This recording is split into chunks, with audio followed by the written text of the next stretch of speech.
ഇന്ന് ആക്ച്വലി നമ്മൾ 2 കേക്ക്സുമായിട്ട് ഇറങ്ങി. അതിലാദ്യം കൊടുത്ത കേക്ക് നമുക്ക് മാറിപ്പോയി. ഓക്കെ, എന്താ സംഭവം എന്നല്ലേ. ഇന്ന് ആക്ച്വലി നമുക്ക് 3 കേക്ക്സ് ഉണ്ടായിരുന്നു. അതിൽ 2 കേക്ക്സ് ഡെലിവറിയും പറഞ്ഞിട്ടുണ്ടായിരുന്നു. ഒരെണ്ണം പിക്കപ്പ് ആയിരുന്നു കേട്ടോ. പിക്കപ്പ് പറഞ്ഞത് ഒരു അമ്മയുടെ ബർത്ത്ഡേ കേക്കായിരുന്നു കേട്ടോ. പിന്നെ ബാക്കി 2 ഡെലിവറി ഉണ്ടായിരുന്നത് ഒരെണ്ണം ഫസ്റ്റ് ഹോളി കമ്മ്യൂണിയൻ്റെ കേക്കും, പിന്നെ ഒരെണ്ണം മറ്റൊരു അമ്മയുടെ ബർത്ത്ഡേ കേക്കും. നമ്മളിപ്പോൾ ഉണ്ടാക്കിക്കൊണ്ടിരിക്കുന്ന കേക്ക് ഫസ്റ്റ് ഹോളി കമ്മ്യൂണിയൻ്റെ ആണ്. ടോപ്പർ കണ്ടപ്പോഴത്തേനും മനസ്സിലായിട്ടുണ്ടാവുമല്ലോ അല്ലേ. ഈ ടോപ്പറാണ് ആക്ച്വലി എന്നെ രക്ഷിച്ചത്. നമ്മൾ ഫസ്റ്റ് ഹോളി കമ്മ്യൂണിയൻ്റെ കേക്ക് അത് കരുതി കൊടുത്തത് ഒരു അമ്മയുടെ ബർത്ത്ഡേ കേക്കായിരുന്നു കേട്ടോ.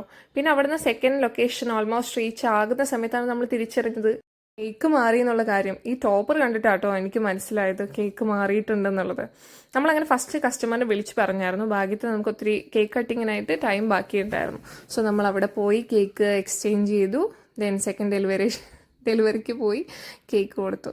സെക്കൻഡ് ഡെലിവറിക്ക് നമുക്ക് ആ അമ്മയുടെ ബർത്ത്ഡേക്ക് കൊടുക്കാനുണ്ടായിരുന്നത് 1 kg വാൻജോ ആയിരുന്നു കേട്ടോ ഫ്ലേവർ. അതിൻ്റെ മേക്കിംഗ് വീഡിയോ ആണ് നമ്മളിപ്പോൾ കണ്ടുകൊണ്ടിരിക്കുന്നത്.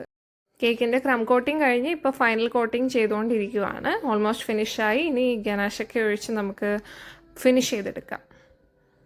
ഫൈനൽ ടച്ചിങ് ഒക്കെ ചെയ്തുകൊണ്ടിരിക്കുകയാണ് കേക്കിൻ്റെ. ഇത് കഴിഞ്ഞിട്ട് നമുക്ക് കേക്കിൽ ഹാപ്പി ബർത്ത്ഡേ അമ്മ എന്നുള്ള റൈറ്റിംഗ് കൂടി എഴുതി കേക്ക് ഫിനിഷ് ചെയ്യാം. കേക്കിൻ്റെ ഫൈനൽ ലുക്ക് ഇതാണേ. ഓക്കെ അല്ലേ.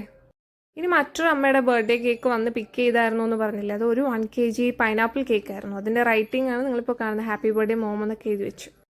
ഈ പൈനാപ്പിൾ കേക്കിൻ്റെ പിക്കപ്പ് കഴിഞ്ഞ പാടെ നമ്മൾ ഡെലിവറിക്ക് വേണ്ടി ഇറങ്ങിയിട്ടോ.